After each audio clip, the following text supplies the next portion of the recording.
I'm Dan Smolin. I built a successful executive career in marketing and communications before becoming a top headhunter and founding my own executive search firm. Now get this, every day, mainstream media runs stories in which old school bosses and thought leaders frame your work and workplace issues in ways that are often divisive and unmeaningful. And that's just crazy. The time has come for you to answer the question, what's your work fit? So that your work and career fit who you are, how you want to live, and what you want your lasting contributions to be. What's your work fit? It answers your questions and tackles the issues that keep you up at night about advancing your career in this time of workplace revolution. So let's get started.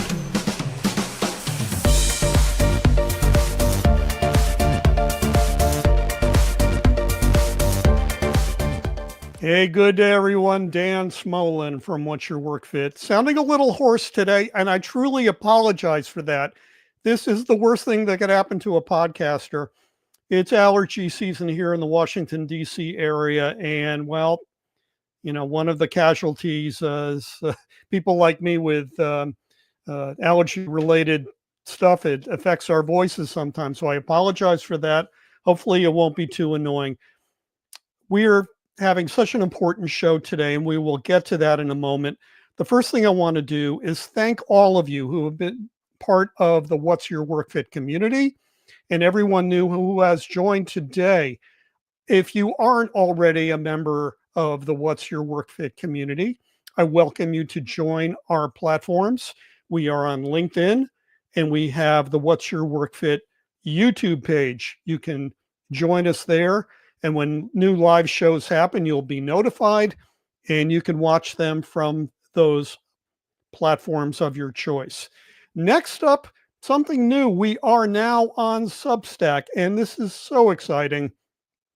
This is a culmination of all our content and our various audio and video feeds.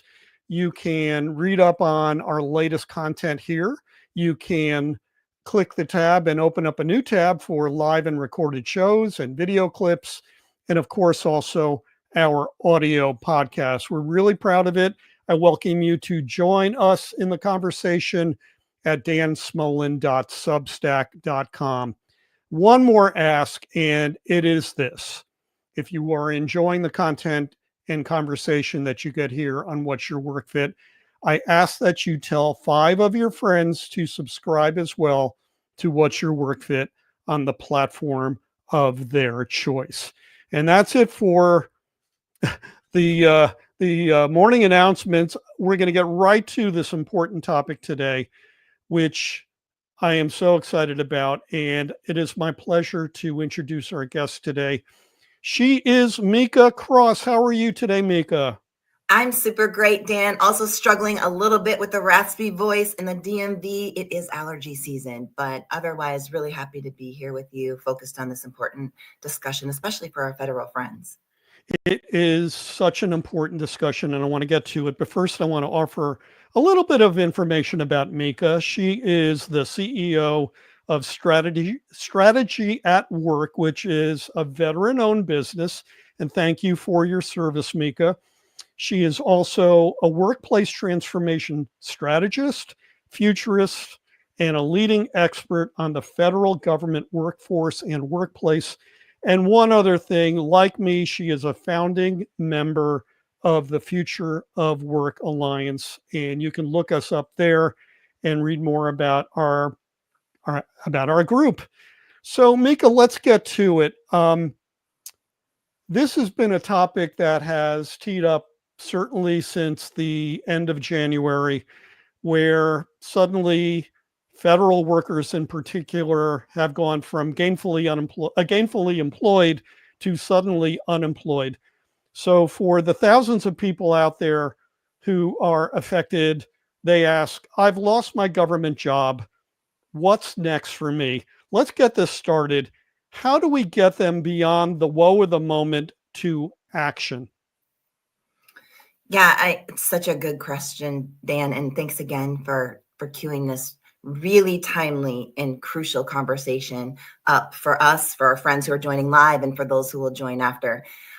If there's one thing I've learned throughout my career, many transitions out of uniform, across the US federal government as a career civil servant, working in 7 different federal agencies, to private industry, out of private industry and into business ownership, as well as working for the United States Department of Labor, especially in the Veterans Employment and Training Service space.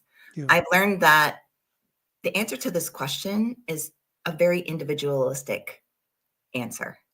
So for some of our federal friends, they may have opportunities to take an early buyout, a severance. They may have options like the fork in the road option, which is the deferred resignation program that's new, something we've never heard of before, unprecedented, where this administration was offering up to 8 months of your paycheck, your benefits, while you're able to work another job, transition out of the current job, search for something new, and all of those things.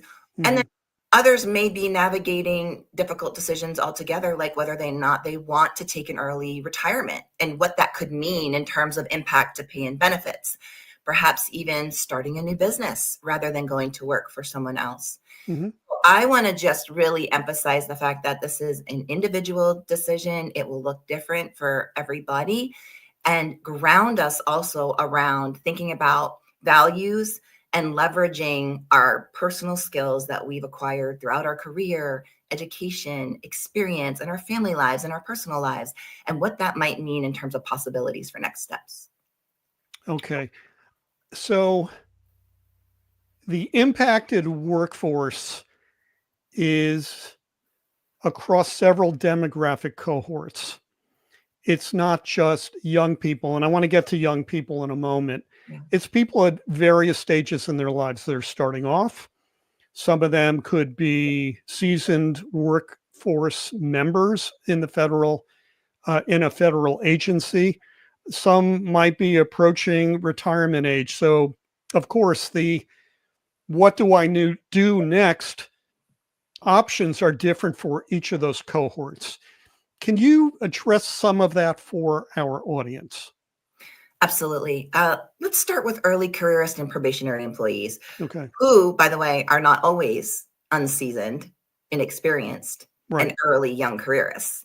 But let's start with the early careers who might be in their first jobs out of college or trade school or the military, who just recently joined the United States federal government in the last 1 year or 2 years, depending upon the length of your probationary period and what that might look like if you are a young early careerist.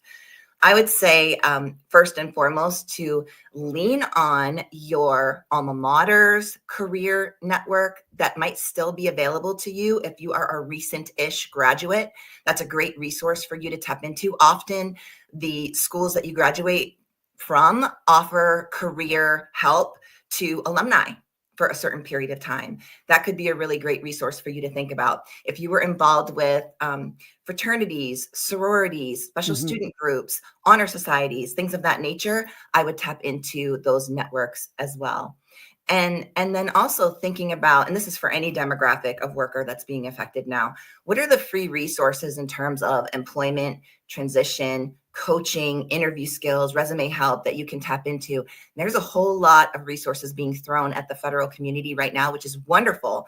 But there are some that I want to point out also that could be really useful and helpful when you're thinking about your next move after this unexpected pivot that you're faced with. And that is through the Department of Labor's ONET, which you can access online, through American Job Centers, which there are 2,700 of around the country and in US territories, where you could get help in terms of being a displaced worker, unemployment benefits, but also training and assistance with your next career move. So that's where I'd start, I think, if I were a newly early career probationary employee faced with job loss. I want to get to those impacted probationary employees. According to the news report that I'm about to put up on the screen, it's like 200,000 people. They're not all reduced in force yet, but there's a lot of worry among them. So let's get to this story first, and then we'll talk about it. For thousands of federal workers, frustrated and confused. The memory of their firing, I was absolutely devastated, is still fresh. We were leaving work fully employed and coming back the next morning without a job. The terminations, part of a wave of cutbacks, mainly hitting probationary employees, those who have either been hired or promoted in the last 1 to 2 years. I really don't even feel like I got a chance to even prove my worth to the team. And while the Trump administration hasn't shared the total number of firings, as of August, more than 200,000 federal workers had been in their jobs less than a year. I was one of the thousands of federal workers terminated this weekend. 24-year-old Victoria Chega worked in Medicare and Medicaid services. I was only in my role for about 6 weeks. I hadn't even received a performance review yet. So it was just really disheartening to see performance issues cited as the reasons. And at this point, I know that's not a reflection of my performance or capabilities. That's what thousands of other people received as well. But it was really a sad moment. How has this affected your day-to-day life? What does this mean for rent, for food? I'm really concerned about getting rid of my health insurance, no longer having that. I'm only 24, so I can potentially still get it back on my parents' insurance. I was only here a month. My first day was in January, so obviously I had to quit all my little part-time gigs, and now I have to rush back to those part-time gigs just to try and put a few dollars in my pocket. Okay, a lot to unpack there, and it's really sad. These are really highly motivated, energized people who, they connected up with a government job. They have benefits suddenly. They don't have to be on mom and dad's health insurance anymore. And now suddenly, like that young man, he's got to re-engage with all those side hustles that he had to cover rent and out-of-pocket expenses. For certain people in the federal workplace, there's that emotional element, whether they've been there a short period of time or they are veterans. Federal work for many has been insular or insulated, if you will, from the things that happen in the private sector, like acquisitions and downsizings typically. So for this cohort, Mika, it appears to me that they may be emotionally unprepared for what's hit them suddenly. So how do we get them to step back and get their land legs, if you will, and focus on the here and now and the first 3 steps to action? Yeah, really good question. And my heart goes out to each and every one who has been affected by that. And as a mom of Gen Z kids myself, or young adults myself, navigating the job market too, I just really do empathize with this experience. I think first and foremost, I want to address one area that you just mentioned, and that is, this perception of like a cushy government job, that meaning it is stable. It comes with longevity. It often doesn't have to be faced with uncertainty like layoffs in private industry.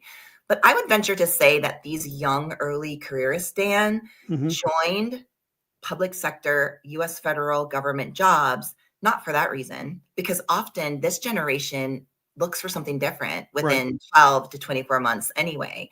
I venture to say they came because of an alignment to that social impact, the curiosity that they may have to make a difference for their nation and to serve in this really honorable capacity, unfortunately, that has not been messaged well in the media in the past many years, actually. So to your question about, where to start, I think first is to really be okay with feeling the feels.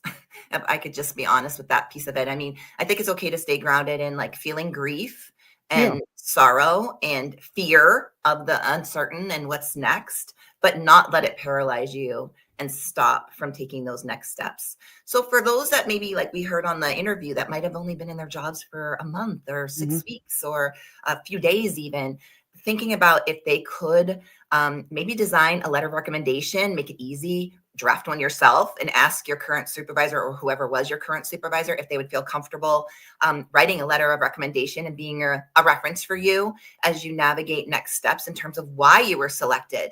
Perhaps you were selected out of 700 applicants in a new hire. Those things stand out. So consider how you might be able to tap into your coworkers, your supervisor who you did work for in the federal government to help leverage and launch your next steps. And then, I do like the fact that I heard a lot about resiliency, even in that, in terms of going back to the side hustle. So there's, the gig economy is real, and there are opportunities at least to get on your feet while you're searching for something more stable, more values aligned, and something that has some longevity, good benefits, and those sorts of things. And so, I'm thinking of as that person mentioned about, the side gigs and the side hustles of, they could be doing other little pieces of work while they're searching for a more meaningful long-term outcome in terms of employment. And then there's some great resources right now that are available. I'll mention one and maybe a few others, but in terms of matching former feds with state and local government opportunities. Okay. So at this moment, there could be some real wonderful opportunities for you to bring your skills, your appetite and desire for serving into local communities, maybe not even in the one that you're living and working in now, but around the country. So there's a resource called Civic Match, which is a wonderful resource, used to be for political appointees who were transitioning out of their political roles, moving into other kinds of service-oriented positions. And now they've opened up the aperture to former feds who are looking to make a match with state, local, city government positions. And I'm also seeing a number of resources in areas like Virginia, Maryland, DC, throw a lot of resources to trying to recruit former feds into their state, local, city government roles. Right. I'm glad you brought that up. And it makes me wonder about that cohort of federal workers who they're not the type of people that would enter the private sector. When I was recruiting into the private sector, we looked for people who are money and success recognition oriented, money usually first. As you said earlier, that's not necessarily this cohort. They are mission driven by some noble purpose, if you will. Yeah. So beyond government, if their dream of working for the federal government, excuse me, is now dashed, and they don't see what they're looking for on the state or on the municipal level, what might there be in the nonprofit space, in the non-governmental organization NGO space, and how do they reimagine themselves for perhaps working for an NGO or for even maybe of a trade association? Yeah, really great questions. I mean, there are a lot of global organizations that are really focused on service and making the world a better place. I again would highly recommend tapping into your network either on LinkedIn or in person through those associations, through your colleagues, get involved, and maybe even ask if there's a possibility, if you see one that might be of interest, to shadow or find someone that you could ask for an informational interview from to find out more information. There's also some really interesting associations like that have done really well for military communities who are transitioning and military spouses as well. And sometimes those changes in employment are also not expected. If you reach a certain age, if you haven't been promoted, you have to then find another vantage point to work from if you're even serving in the military. It depends on what occupation you're in. So an organization like American Corporate Partners, ACP, is really wonderful. Look at the U.S. Chamber of Commerce and try to find that. I have to admit, I'm less adept in the nonprofit space in terms of technical pieces where you can find those opportunities, but I do know the value, especially in a job search, of leaning on your network, even second and third connections, to be able to connect you with information. And again, those resources that I mentioned at the Department of Labor, ONET, American Job Centers can also help catapult your job search further in areas that you might have an interest in. We mentioned a pre-interview. I lived in a military neighborhood for many years. I lived just south of Quantico. So many of my neighbors were active and retired Marine Corps people. And some of them did struggle with the transition out of active service because they may not have valued the work that they were already doing reimagine for perhaps a private enterprise. I'll give you an example. Some of the people that were my neighbors were operationally very strong. They knew how to do stuff. They were very good at project management. And I would say to them, that's in many respects the future of work. It's your ability to see a project through to completion and a positive ROI, if you will. Is it easier or perhaps different for veterans, Mika, to look at their past accomplishments in service, in theater, and take those attributes and reframe them for their next opportunities in perhaps a private sector role, perhaps maybe even an entrepreneurial role? Yeah. Well, the good news for veterans is there are so many resources available that's available before you transition out of uniform even, Mhm. and encouraged. So, you have DoD skills bridge programs. There are entrepreneurship programs specific to business ownership, for instance, from SBA Boots to Business programs that you can enroll in even before you move out of your full-time active duty service or your reserve or guard service, that can prepare you. I think one thing that's interesting to consider about veteran employment piece is that often most veterans do not want to do the same job that they did in uniform on the outside. Right. So it does require a new set of skills in terms of how to search for opportunities, skills alignment, like you mentioned. And right now in this jobs market, employers are really desiring, more so than technical skills, the aptitude Right. to be able to problem solve, leverage and adapt new technology, bring innovation into their ranks. Interestingly, also this focus on conflict resolution and conflict management. My Gen Z daughter, she's getting ready to graduate college, and in her interview for one of the healthcare jobs she's looking at, before she goes to med school, they asked, what would you do if a colleague was spreading a rumor, and how would you squash some, negative comments on a team if they were affecting people's work? And it really caused her to have to think. So again, getting grounded again around those strong, I call them success skills rather than just soft skills, but that translate really well into leadership programs and private industry, really at any industry, in terms of the kind of employee that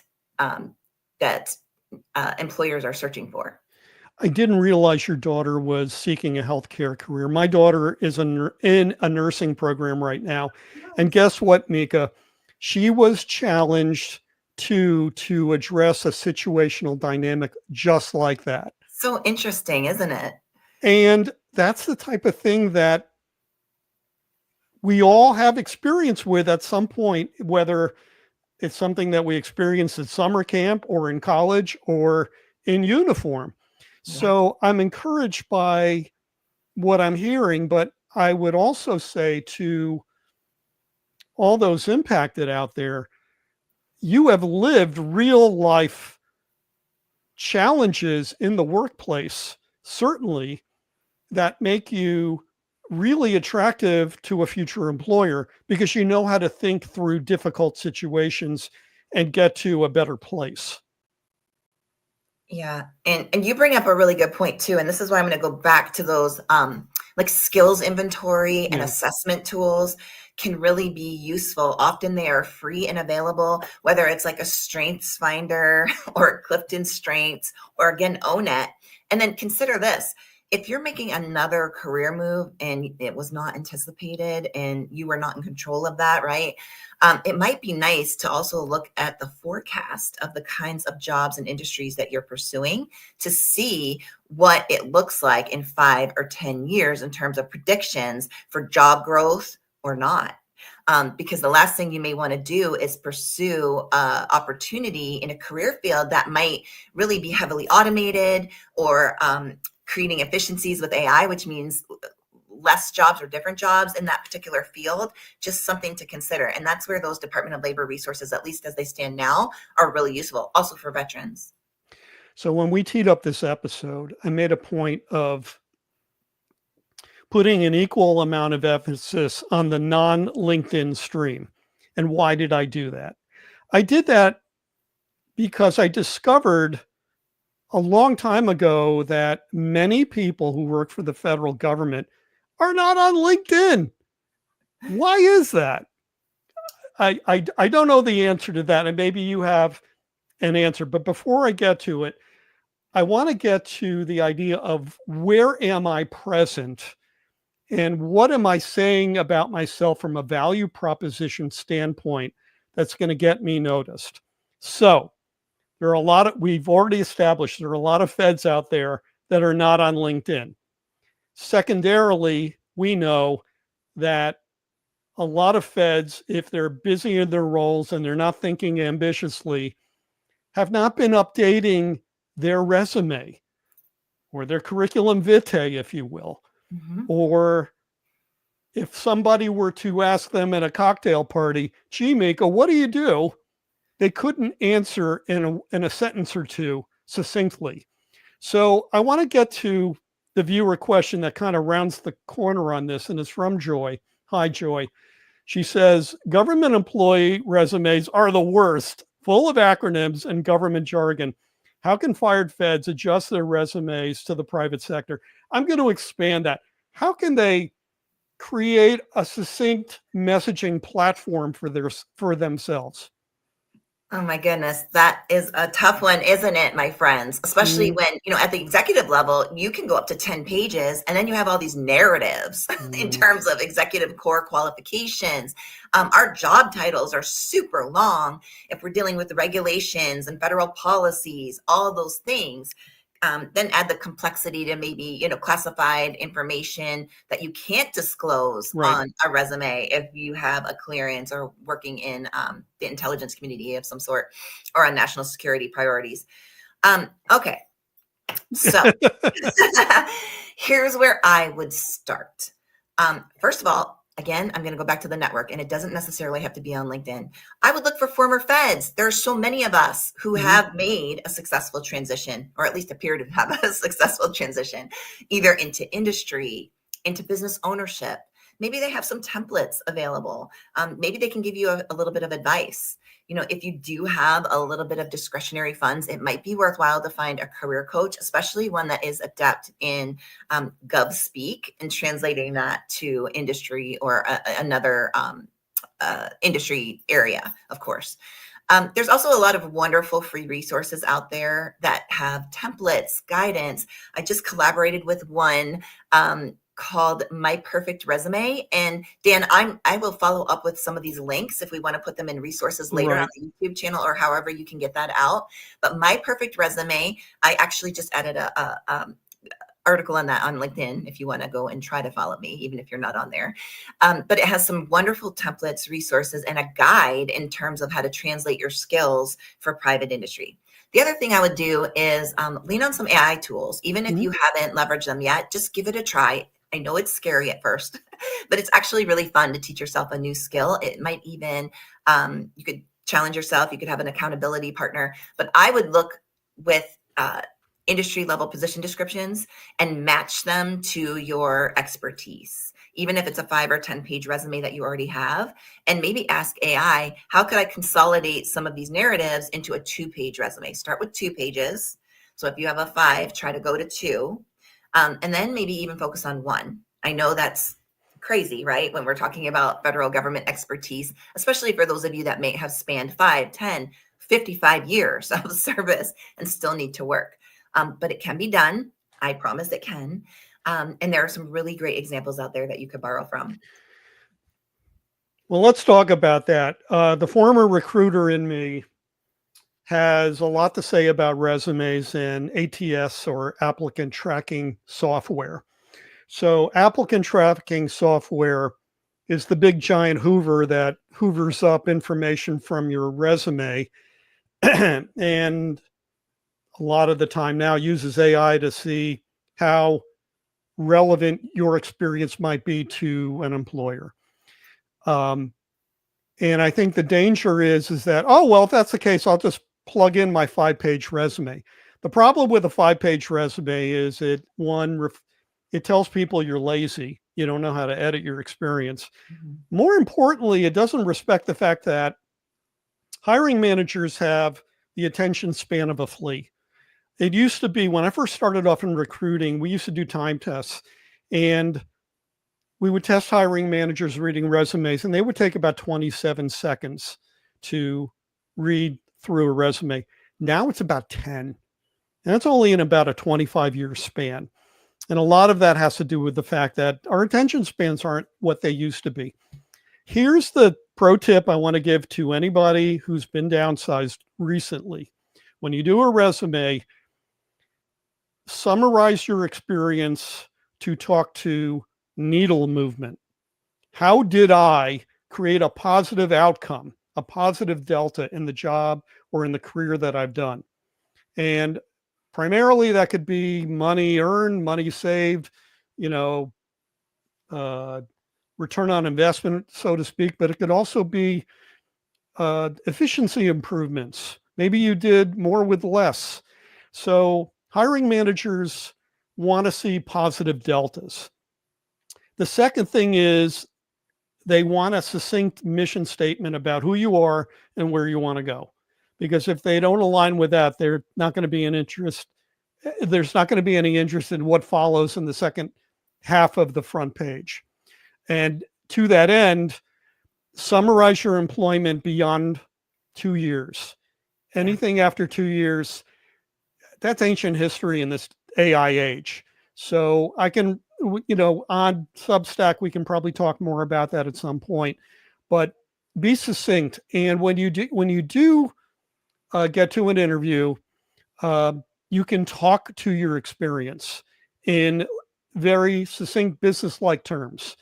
And that's the next thing, which is get past the government acronyms and the in-house jargon that nobody understands. And of course, as Mika just pointed out, if you're secret cleared or TS or top secret cleared, of course, you cannot talk about any of that. You can mention that you have clearance, but beyond that, you cannot talk about any of the work that is TS sensitive, as we've learned in the headlines. Yeah, recently. yeah. Or have we? No, I'm just kidding. So, I mean, I'm gonna share a dirty little secret from my toolkit too. Please do. Practical. I cannot emphasize the value of networking enough. And again, I don't mean just on LinkedIn. But when I tell you, okay, I came from a tiny little rural town in Maine. I think, closely, maybe 15 miles away, our biggest claim to fame is that Stephen King came from there. But, Wow. I was enlisted. I then became a commissioned officer. I worked in HR, employee management relations, policy. I did do some EO and diversity. I did strategic communications and outreach and engagement. I did workforce transformation initiatives, policy writing, not very sexy things. However, what I also did was go to a lot of conferences, both in private industry and government focused. I rubbed shoulders with areas of occupations that I didn't work in. So even though I was a human capital strategist, I went to IT focused industry events and met people on that side of the house because they were quite interested in the workforce policy side of things. And let me tell you, when I left for private industry, I did not submit a resume. They came to me and they asked me, was I on the market? And then we had a conversation, and then we had another conversation. And then they said, send me your resume. Okay. That is really interesting to me because that's a mega trend in hiring now. Let's have a conversation first. Let's see if we can stand each other. Meaning, is there a chemistry there? Is there a fit check between you and me? And then let's figure out if we can bring you on board, either as an outside consultant or as a new hire, or perhaps even a rent to own, meaning I start off as a per diem consultant, see if there is an engagement alignment there, and then maybe we extend an offer to you. These are really very actionable strategies to take to get closer to where you want to go. But for a lot of people, Mika, it's also not dealing with a bigger problem that they may have, and that is cash flow. So some people, I know a lot of federal people who are very good at socking away money, probably for their kids' education and retirement, and they may have to dig into their 401ks or 403bs or whatever to have living expenses covered. But in coming to terms with your severance, we now have to look to see, do I first need cash flow? And so, as you mentioned before, maybe those side gigs that you were thinking about, doing baking, or maybe like my wife, selling vintage clothes on the weekend, which was what we do, is an actionable strategy to create cash flow. And oh, by the way, keep you engaged with your community, because you never know. Hey, especially in the Washington, D.C. area, when you do a vintage clothing show and everybody working around you is a federal employee or a contractor, that's your audience. That's your community. I agree.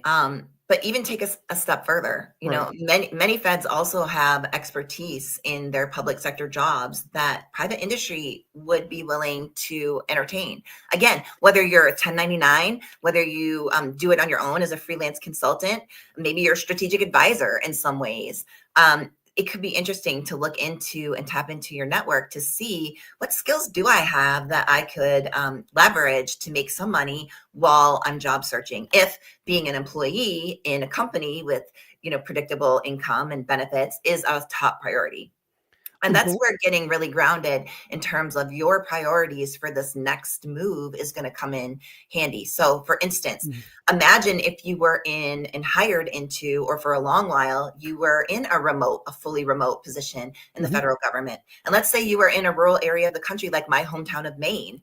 There are not many opportunities in terms of the level of salary and really good benefits that might be available there. So for you, instead of a move, it might be lucrative to take a look at the remote jobs market, which is a lot more competitive and a little bit different than just a traditional job search in private industry. So thinking about how you could do that, but also tap into, again, your network. Are there companies or businesses that your former job or agency used to work with that you could bring skills to? Maybe have a conversation with them, provided you're following solicitor's guidance, ethics guidance in terms of your off-ramping. If you're an executive, of course, that's important. You want to follow those guidance and legal regulations as long as they're in place. But you could give someone a call and say, hey, look, you know, I worked in the federal government in this, let's say, labor management relations for 20 years. Do you have a need for a strategic advisor? Could I offer a few hours? Would love to talk to you about bringing some expertise in terms of doing this piece of work. So you might be able to leverage some of your technical capacity and expertise into roles like that until you find something a little more stable and long-term. I'm glad you brought up subject matter expertise, because that is marketable beyond words. If you're published, if you have patents in your name, not that you can take remunerative credit from them, but those are highly attractive, surely, to some industry out there. And I'm thinking too about a Department of Energy, USDA conference session that I moderated many years ago.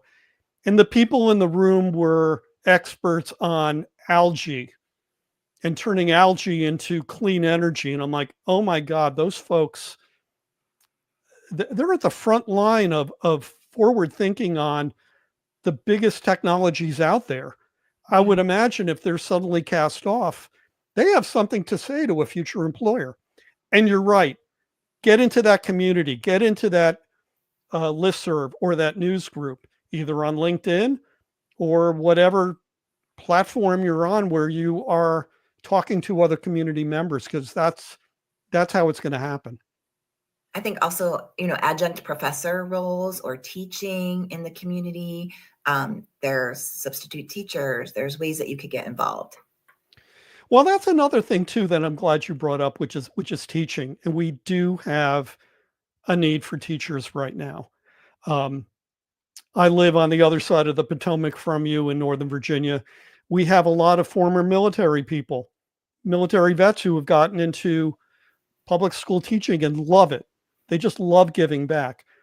We need teachers, and that may be a great career opportunity. And oh, by the way, we're about to start April. Guess what? That's when the job fairs happen locally for teachers for the new school year. Something to think about. And again, you never know, even if you've never thought about it, it may be something very rewarding for you. I mean, my wife's been teaching now over 25 years. She loves it. She's going to retire soon. But what motivates her, and it's not money, because you don't get paid a lot teaching.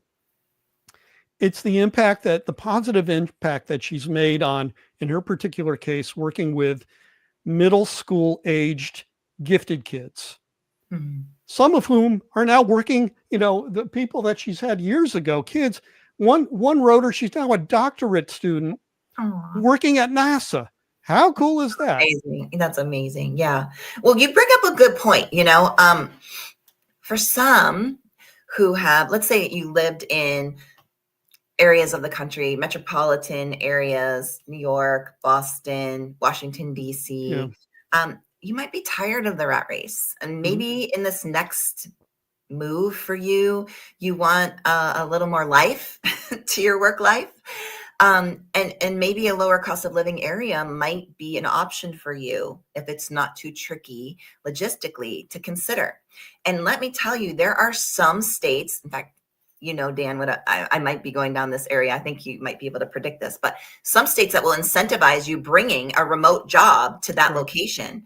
And so for those of you that might have taken the fork in the road, you have a remote job until September. You have a fully remote job until September. So even some states like Maine, Vermont will offer relocation benefits. Some offer student loan repayment options. Some offer tax incentives to buy a new home in a lower cost of living area where you can live and work. And imagine if you relocated there. Again, I know this might be easier said than done for some. I'm a single mom of two, so I wouldn't be able to do it in this moment. But once my youngest gets to college, yes, I could think about doing that. And that's coming soon, I hope. So these are just things to consider in terms of how do you want to restructure your life around what you want to get out of this next phase, this next opportunity. I think that's brilliant. You and I are familiar with what's going on in Tulsa, where the city decided they're going to be hospitality as a service to remote talent that bring their companies in, to companies that suddenly say, you know what, this is a cool little city. Never thought about it before. I want to go there. Well, those communities need all sorts of people to support living there. Yep. And it could be working for state or local government. It could be in education. It could be, as you say, as an adjunct professor. I know a lot of adjunct professors who do that as a way of keeping their skills fresh as they look for other things, because, unfortunately, it doesn't pay a lot. That's right. And some of these programs will offer relocation assistance programs. So like $10,000 to relocate to live and work in that community. Imagine if you could take your job that you have now, and maybe, if you're taking early separation, if you're taking an early retirement, you don't need to make the same salary that you did need to make when you live in the DMV area in order to sustain a decent lifestyle. It could be a whole new reset for you. Just things to consider if it's an option. It's not an option for everyone, but it is something to consider. And I think to your point, Dan, just keeping an open mindset and leaning on that community for ideas and suggestions, and also reminding yourself that you're not alone in this. It's okay to feel all those feelings that we talked about in the beginning, the emotions, the process of detaching from a life of service, even if your life of service was only a few months or a year, or maybe it was 30. I served 24.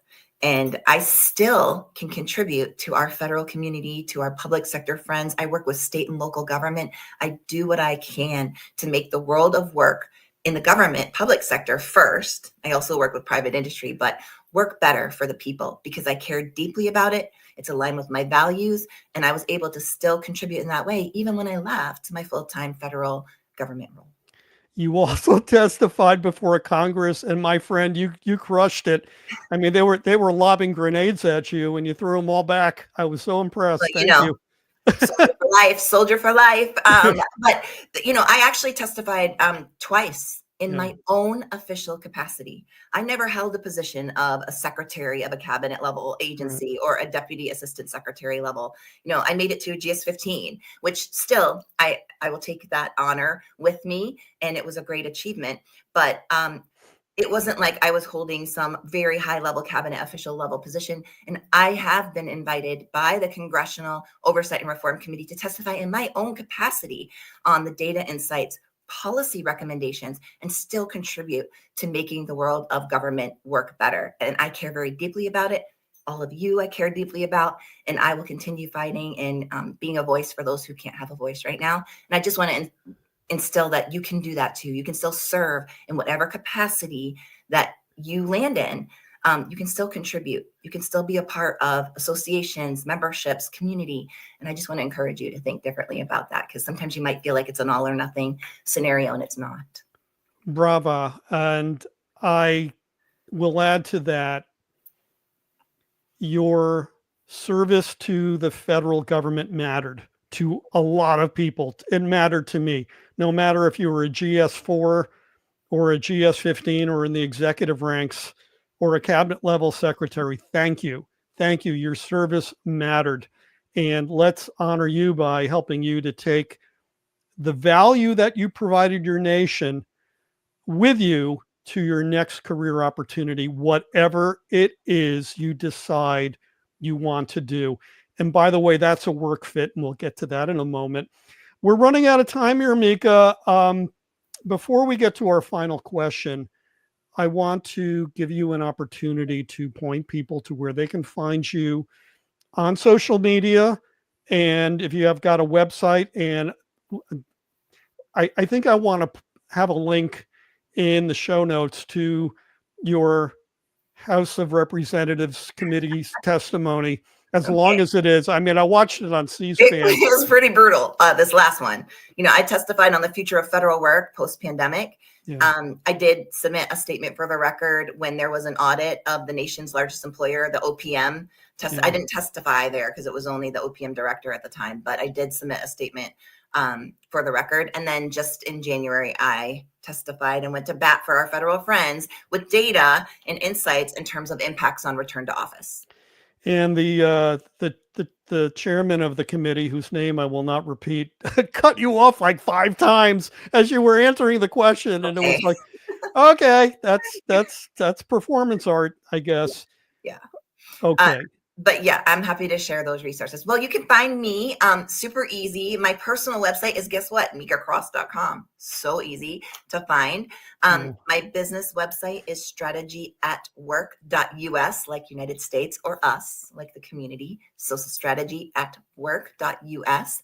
I'm also on LinkedIn, as Dan mentioned. I'm part of the Future of Work Alliance. Would love to share with you all the value that we're building together. Yes. As part of that alliance. It's been another way for me to network and build community with experts and business owners in that field. And then I am also now on YouTube, Dan. However, I did have to hire a Gen Z social media expert to help me get on there because it's not my thing. But I'm starting to do content on YouTube. I blog for Cornerstone, HED, GovLoop, work with the Senior Executives Association in a voluntary capacity when I can to add value there. I am still a member. And I work with organizations like Federal Executive Women in Government, you name it. I volunteer a lot of time to do those things as well. So hopefully I'll see you around, whether virtually or in person. That's wonderful. I'm going to add one more thing to our audience, and that is, if you write well, if you're really good at writing, start publishing on Substack, on LinkedIn, on the platform of your choice. Get your value out there. Speak to your experience, because it will get picked up. And like Mika, venture into YouTube if you feel the value of speaking to an audience that way, you'll never know who's going to pick you up. Okay, we're running out of time. I've got to get to our final question, which is, what's your work fit? What attribute, condition, experience, place, or state of mind makes work a wonderful part of your day, doing many wonderful and meaningful things, and not the all-consuming time suck of a day? What's your work fit, Mika? I am a master blender, if you're familiar with the term. I'm a blender, and I always have been. So for me, it's fluidity and flow. And it depends on the stage of my life. When my kids were younger, I needed a different kind of flow and flexibility versus what I need now. And that changes and morphs. So for me, I need to have work that I feel like I'm contributing my passion. I'm able to be aligned with my purpose. It's values driven. I feel like I'm putting good in the universe and making an impact for other people that give their lives to work to make it work a little bit better, while having the freedom, flexibility, and energy to choose when, where, and how I do my work best. And that is my work fit, Dan. You're a blender in Maine, in Maine speak, a blender. Very good. Mika, I hope we can get you back very soon to continue this very important conversation. Would you be willing to come back on the show? I would love to, Dan. Thank you for the invite too. Thank you. Now stick around in the studio. We're gonna tip out, but I want to finish up with you. Thank you, everyone. See you next week. Thank you, friends.